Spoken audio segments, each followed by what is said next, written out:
MXGP Race 1. The MXGP of Sumbawa, Indonesia. Who will it be that grabs that all-important foxhole shot? The charge downhill into a sweeping right-hand turn. Back to the outside. Gate drops. Yesterday over on the left-hand side, it was Romain Fevre, and it's Fevre again who bursts into the lead. And Fevre leads with his second foxhole shot of the campaign. Mitch Evans right there in third place, but Prado in second, splitting the two Kawasaki riders.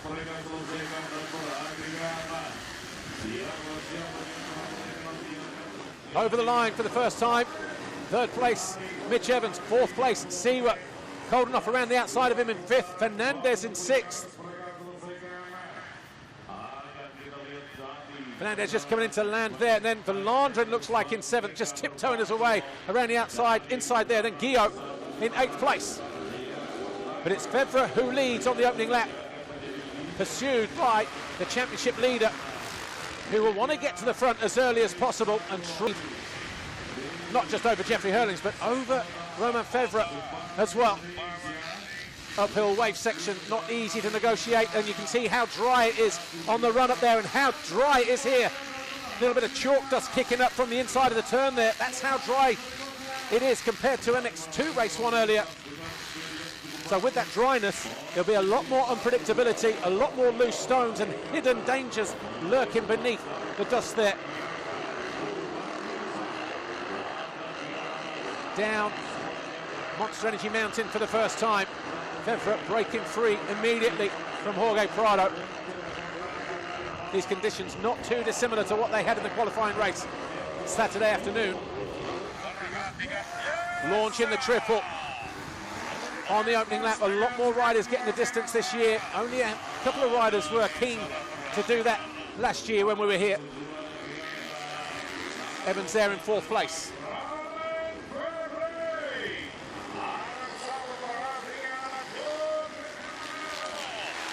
So Siwa finding his way past Evans on this opening lap.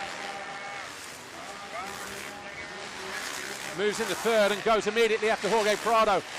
The Smurf will believe that he can win this time around. But he also knows that a good start was needed to get on terms with the likes of Fevre and Prado. And Kawasaki coming up with an absolute rocket ship at the moment. Whole shot in the qualifying race, foxhole shot in race 1.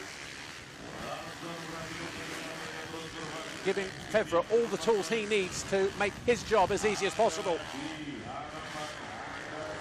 Fevre fastest lap on that opening lap, 2:01.8, 2:02.4, 2:02.6 for Prado and Siwa respectively.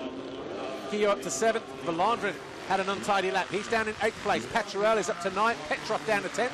Ferrato, who struggled with the tricky nature of the racetrack yesterday, Albi Ferrato, he is up to 11th place ahead of Ben Watson.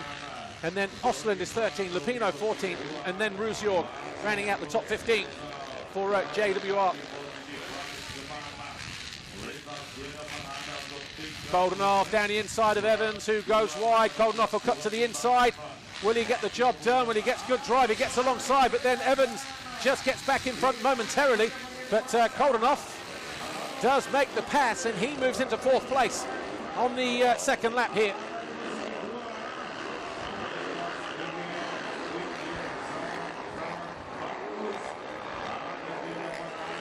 Fernandez just behind there.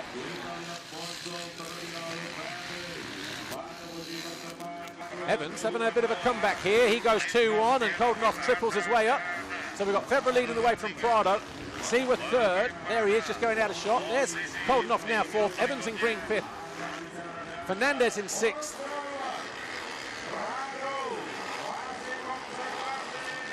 How hard will these riders push in the opening laps? Well, a 2:01 lap time. That's similar to what they had in morning warm-up. And in the qualifying race yesterday, the fastest lap was a 2:01. So probably as fast as they can be. Time practice was 1:55, but smoother track conditions yesterday afternoon.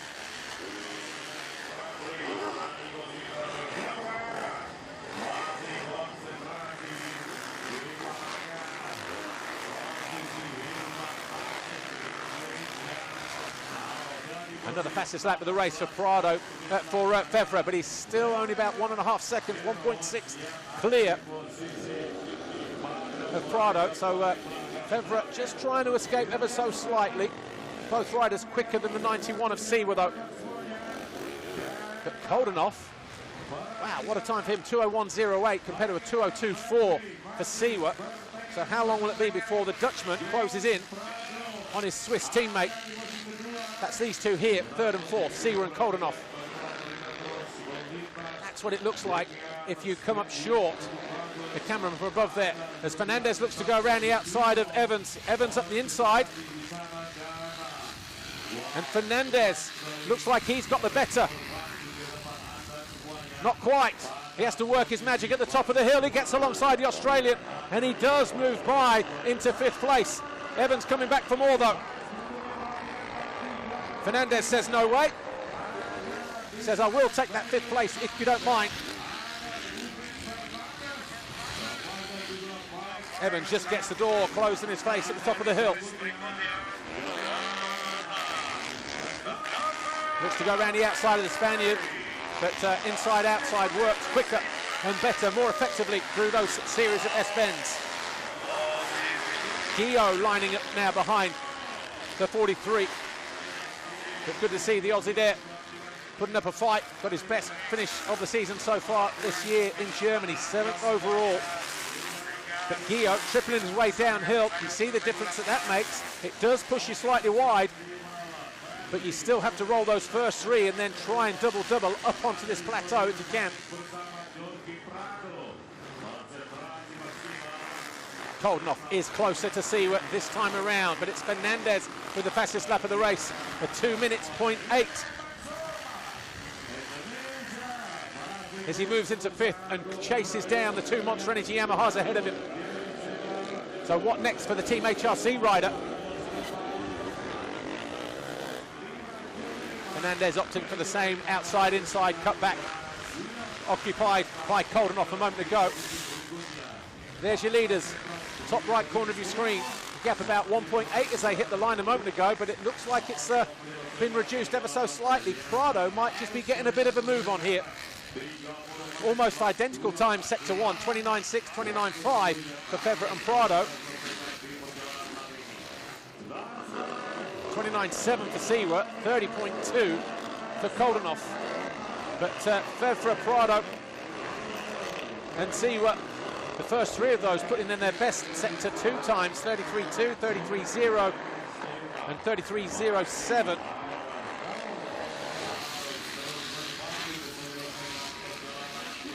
Hard and slip. Riders know that a good result in race 1 will set them up perfectly for race 2, but blow yourself out in race 1 and all of a sudden race 2 becomes an absolute nightmare, certainly the first half of the race, because if you're spent after race 1 you'll have nothing in the tank for race 2, or if you do manage to salvage something, the recovery process is a lot harder to refuel, rehydrate between races. There are pools out in the paddock, not ice baths exactly, but there are areas where the riders can cool down just to bring their core temperature back down between races. But that alone doesn't do the trick. Fueling your body with the right nutrients and hydration drinks is the key to getting through this weekend, especially in this MXGP category. Gap still 1.9 seconds between Febvre and Prado. Here is Kawasaki Racing Team MXGP's Romain Febvre leading the way. Prado the fastest lap of the race though by about 100th of a second, possibly 1,000th of a second. So literally nothing in it between the Kawasaki and the Red Bull Gas that time around.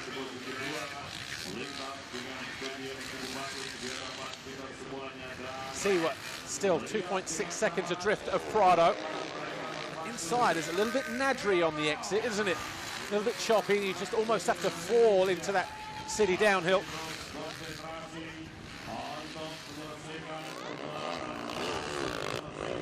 Koldenhoff about 2.3, 1.4 behind Siwa, so did look like he was on terms with his teammate, but not able to do anything about him for now, but one rider who is starting to gain a little bit of momentum here. Great view of the podium there as we chase down the leaders. Here we go. Imagine if there was a pass at that moment. No one would have ever known. Love it.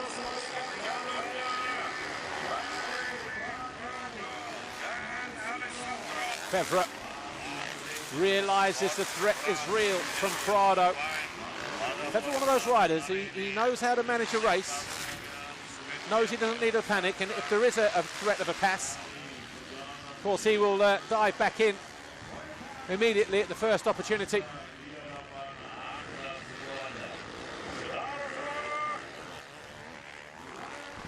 .6 the gap. Prado reels him in by about 3/10. See, we're losing ground, not too much though. He was on par with Prado, but gained a little bit on Fevre. Fernandez not making any inroads either, is he? No, 2:02.5. Different lines at the top of the hill there. Fevre spinning his way around the outside. Prado jumping in, stop-start. A little bit untidy at the bottom of the hill. That would have cost him some time though. Just wasn't able to pick his line effectively enough. This time Prado opts for the outside line to double his way down that city step down. A lot of physical elements to this racetrack because the off-cambers on the bottom of those hills on that side of the valley and those ruts having to work, then you're pulling up on the handlebars uphill immediately. One of those hills is just with a couple of rollers, the other one's got 5 waves there, so there's a lot of work from stop and start at the bottom of the hills.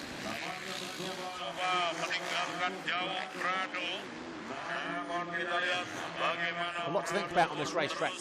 Changing nature of the dirt. Hard and slick in areas, deep and loam in others, next to nothing and just loose powder dirt on other parts of the racetrack. And then hard braking zones as well, because when you swing through turn 1 and triple down into the bottom of the hill here, you're landing even harder on the brakes. The 2 leaders though opting to go double single.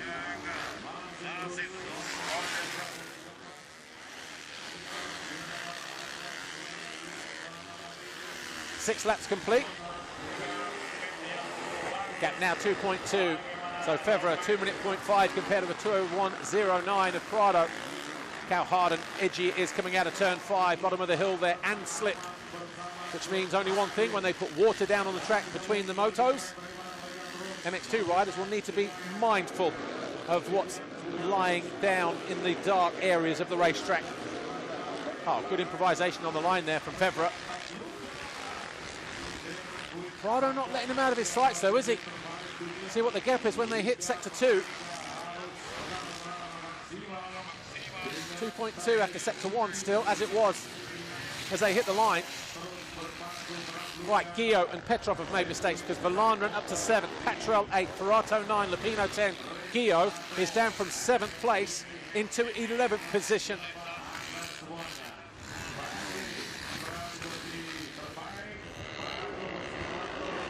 What other battles have we got on the track? Because these two are about 2 seconds apart. Seawer is 3 seconds behind. He's got his teammate 3 seconds behind him. Fernandez 7 adrift. 3 seconds behind Koldenhoff. Then Evans still hanging on to 6th place. 7 behind Fernandez, who is 2 clear of Valandrin. So the gaps are all pretty sizable between the 10 or 11 riders.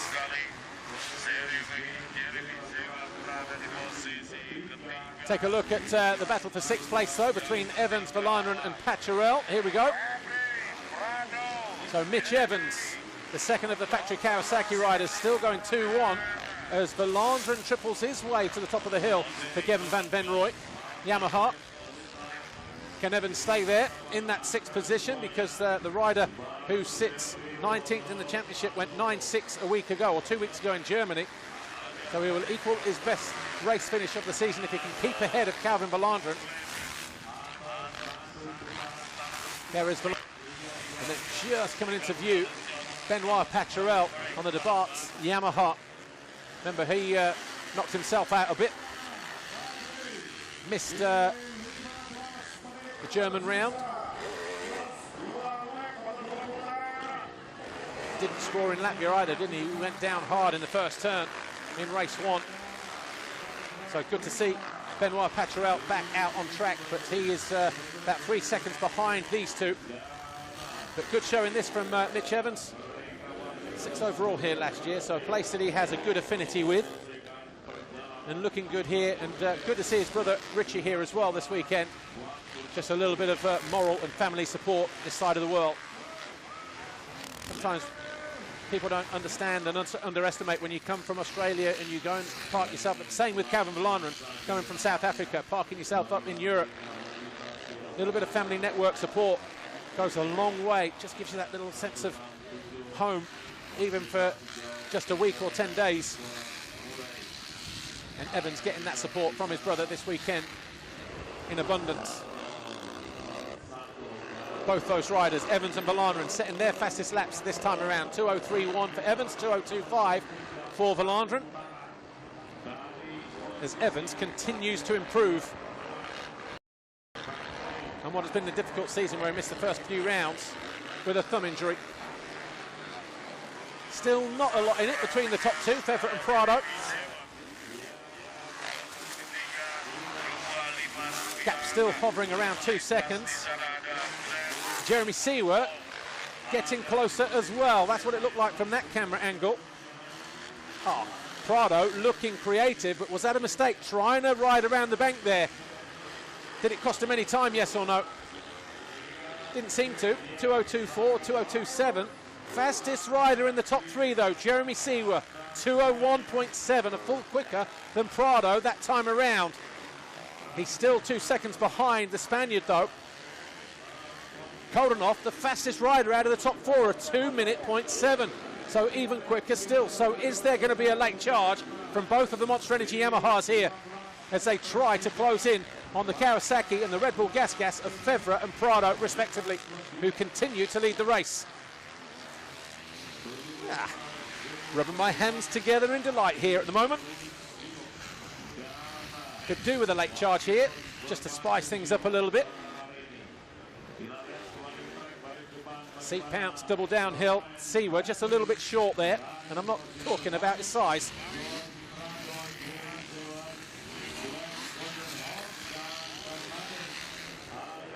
Short on the landing, obviously, before the Smurf fans bombard me. Jez has got a good sense of humour, though. He can take it all in his stride, even though it's a little bit shorter than most. That stride pattern. Koldenhoff looking good here. That is a great shot from that camera there. Gives you the hang time of the riders as they hit that ram triple. From the side and from the front, it doesn't look like they get much air time, but when you look at it from that angle, gives you a real indication as to how much height they're getting. About 30 metres or so, 33 metres I think it is, from point to point. So they are absolutely full whack, committed to getting over that triple. Another rider with his fastest lap last time around. Again, back-to-back laps, Evans, 2:02.7. But working our way towards the end of lap 9 as Fevre and Prado hit the line. 3 seconds apart now. 2.5 between Prado and Seewer. And Koldenhoff, 2.7 seconds. So the spice is on hold for now.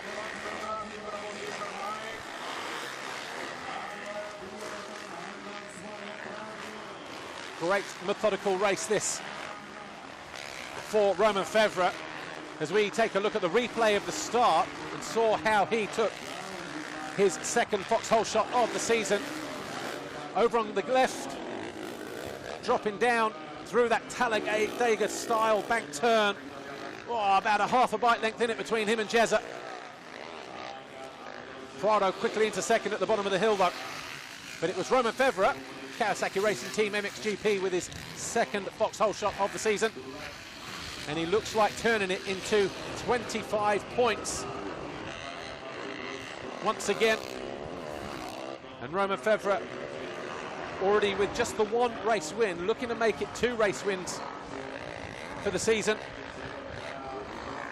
Notching up quite a few in his race win count as well.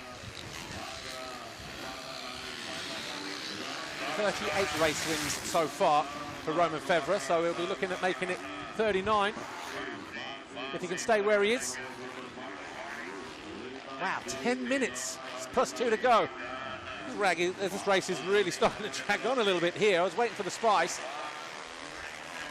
but instead I'm going to have to reorder another can of dry paint, I think.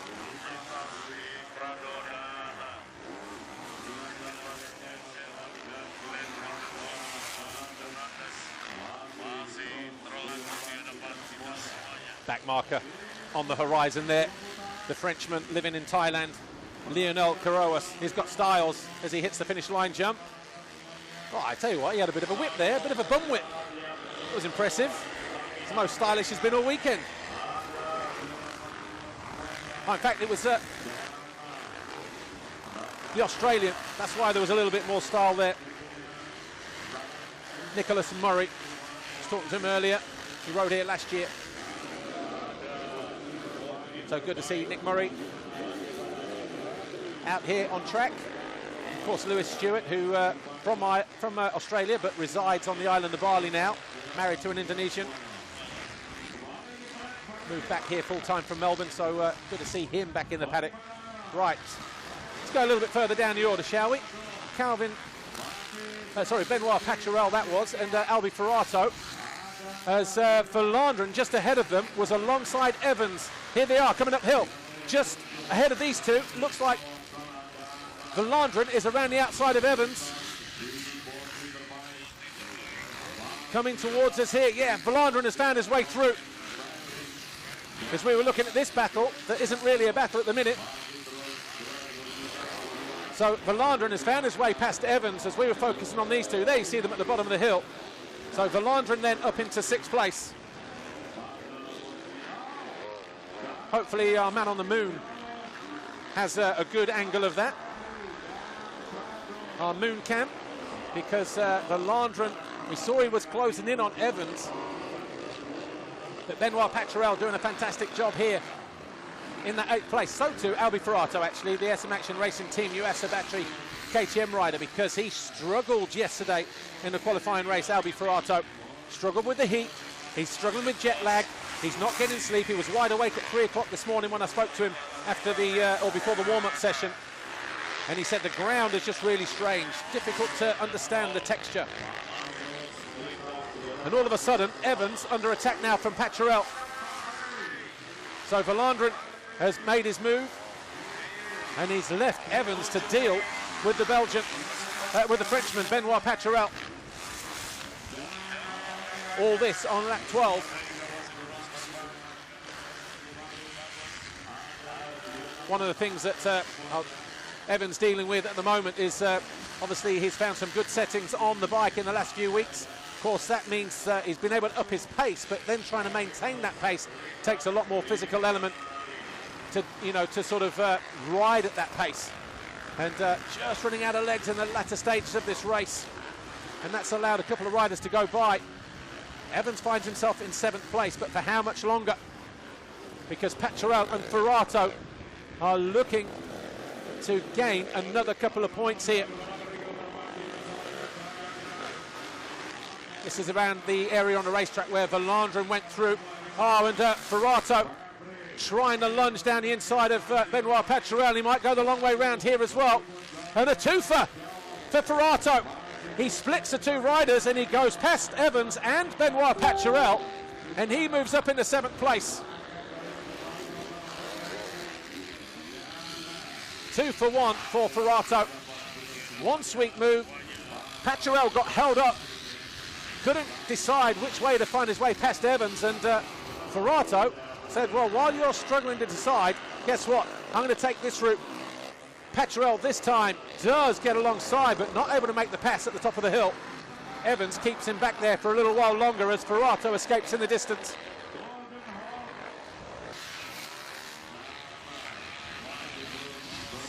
A look over the shoulder, a nervous look over the shoulder there from Evans. Wanted to know if Pacharel was there to his left-hand side. So Ferrato now up in the 7th place. Evans 8th. Benoit Paturel in 9th position. He started the lap in 8th place, of course. Will he cut back? Oh, Febvre throws it away. Has he lost the lead? Yes, he has. Watch this. Lights up the back end. Is that down the finish hill? I think it is. After the finish line. Hard and slick there. There's Prado going through. We have a new leader on lap 13.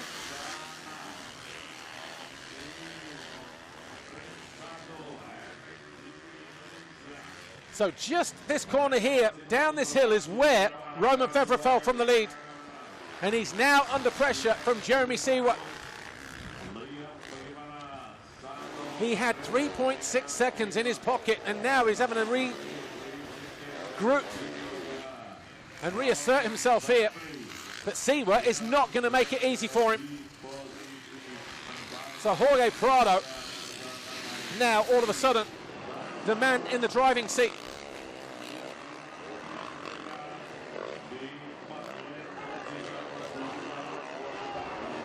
Jorge Prado already with 7 race wins under his belt this year, disappearing uphill towards the Ram Triple.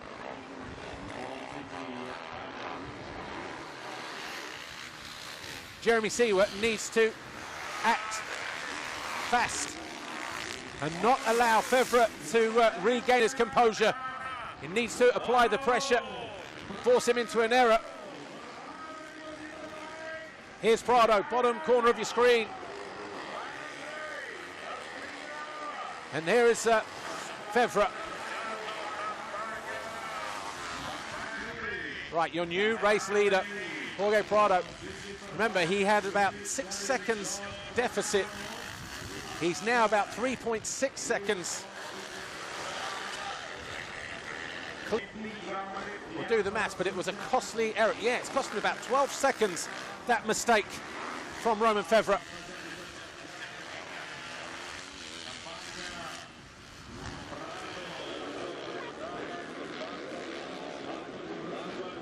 So we're on lap 14. Jorge Prado lost the toe to Romain Febvre. And it was Febvre who looked the coolest out on track that made that mistake. Exit of turn 4, downhill. You can see how shiny that ground is. And the back end just lit up on him and he crashed down to earth, threw away a 6-second advantage. And he's now 6 seconds adrift with Seewer right there behind him. But Febvre has regrouped and regrouped well, and he's shaken off the Swiss. But 2:11 on the clock. Oh, and he just stands himself up there in that turn.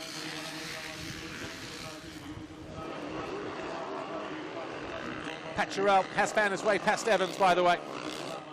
So he now moves into 8th place. Evans down to 9th.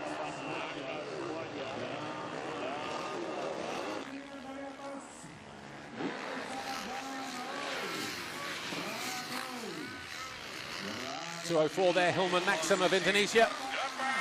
In red, just doing his best to move out of the way.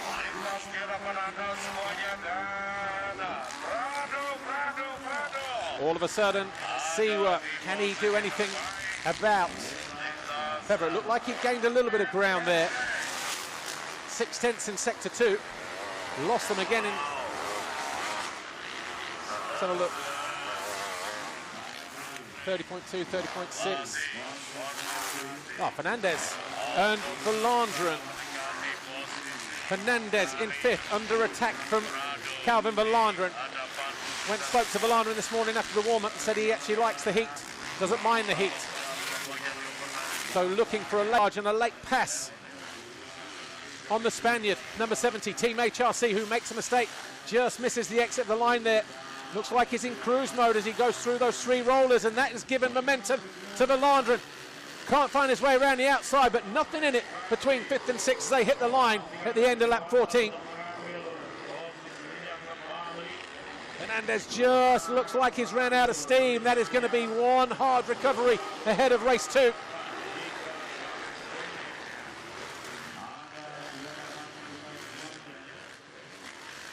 Valandren definitely getting the bit between his teeth here.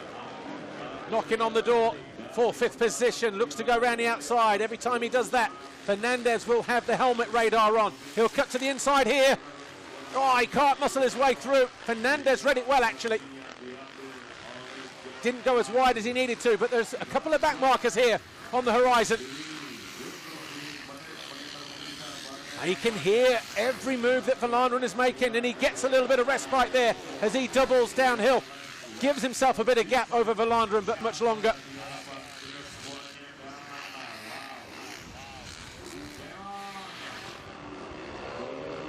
Tense times for Fernandez with 3 to go.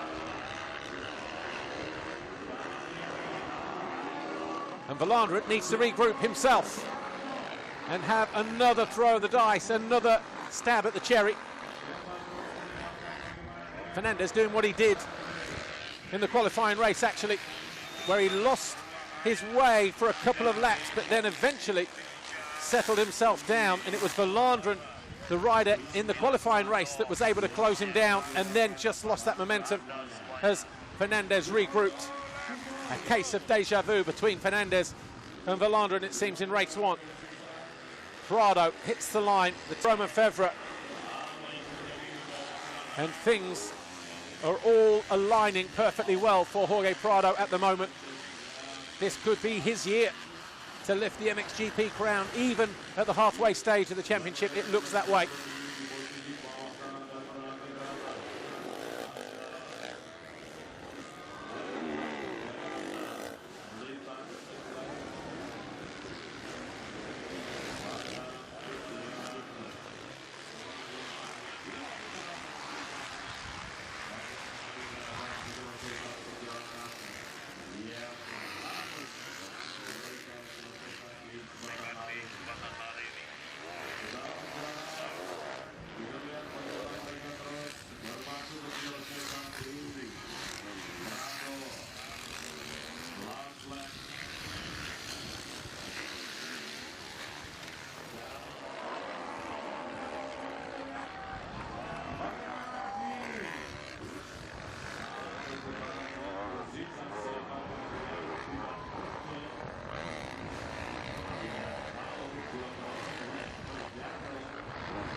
Still 6.5 seconds separate the leaders.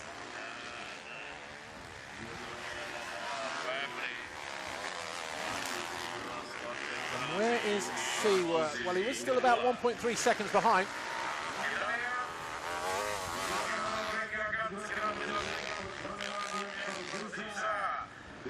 Making his way into the final lap. The Red Bull Gas, Jorge Prado.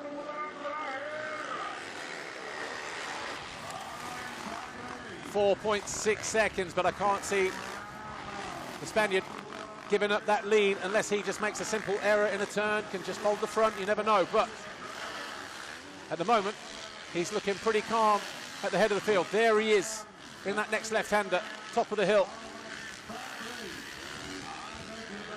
And Fevre, with a 2:05.4, may have other ideas, because he has gapped Seaworth to the tune of about 2.3. Seaworth has nothing for Fevre going into this final lap, and that gap may just keep coming down, you know. Fevre may have just regained his confidence and his composure. 31.6, 34.14 at sector 1. 2/10 is not going to cut it, though. That is the problem.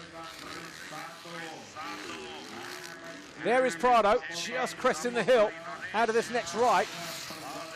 He'll hit sector 2 at the top of the hill here. A 35.8 for Prado. And a 36.1, so yeah, gap back out to 4.6, so looks like Prado will have enough in hand. Even if it did look like Fevre may throw something at him on this final lap, but not able to, but he will be absolutely frustrated that he couldn't win this one. A 6-second advantage, threw it away while he was so comfortable out in front, but possible simple lapse in concentration for the number 3, Fevre.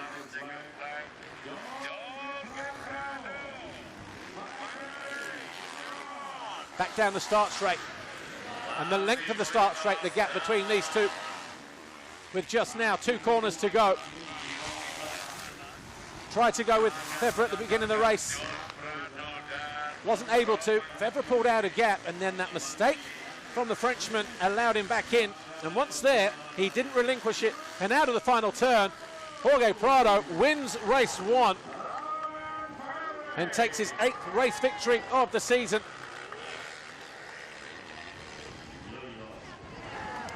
Febvre limps home in 2nd, Siwa 3rd.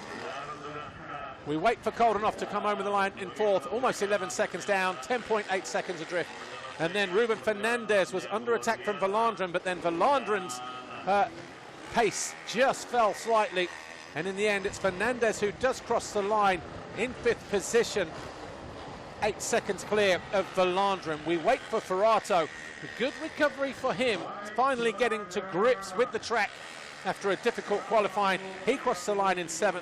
Patrell here, boy, he looks a little bit fatigued and jaded there as he crossed the line in 8th place. Evans 9th, and it will be Guillaume 10th for the Ship to Cycle Honda SR Motor Blues rider. 11th place for the JWR Honda of Albin Osland. Then the MRT Beta of Ben Watson, 12th. Petrov will cross the line next in 13th place. The number 9 for AIT Racing Team Yamaha. And then Hardy Ruziorg, the number 75 on the JWR Honda, will cross the line 14th, ahead of the 336 of Lewis Stewart. Nick Murray will be 16th, Lupino 17th, Hillman Maxim 18th, Leonel Carroas in 19th place.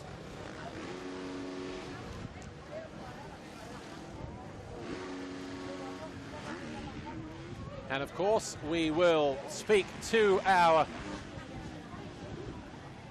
8-time race winner this year, Jorge Prado, Red Bull Gas Factory Racing, as soon as he is down there in the winner's circle. But a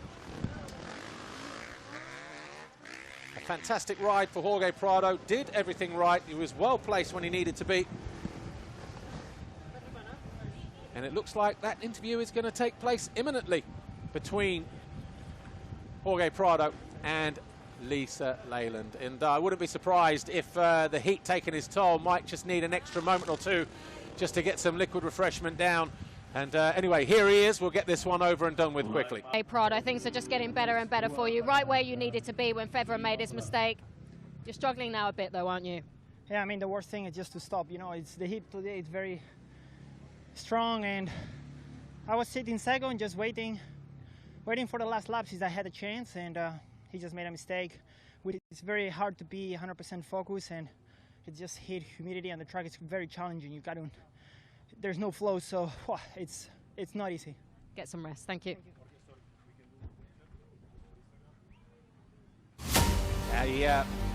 What looked like an easy and comfortable win for Jorge Prado, but the reality was so more than that. The heat, the humidity, even for your winner from race 1, Jorge Prado, was a difficult challenge to deal with. Not just him, but everybody else. How quickly can they regroup, rehydrate ahead of race 2? That could be the determining factor and the overall outcome of this Grand Prix later on this afternoon. But Jorge Prado wins race 1 for Red Bull Gas Factory Racing. We'll give you the results in a moment, but let's take a look at the highlights of the race first of all, shall we? Here's how it went down in race 1.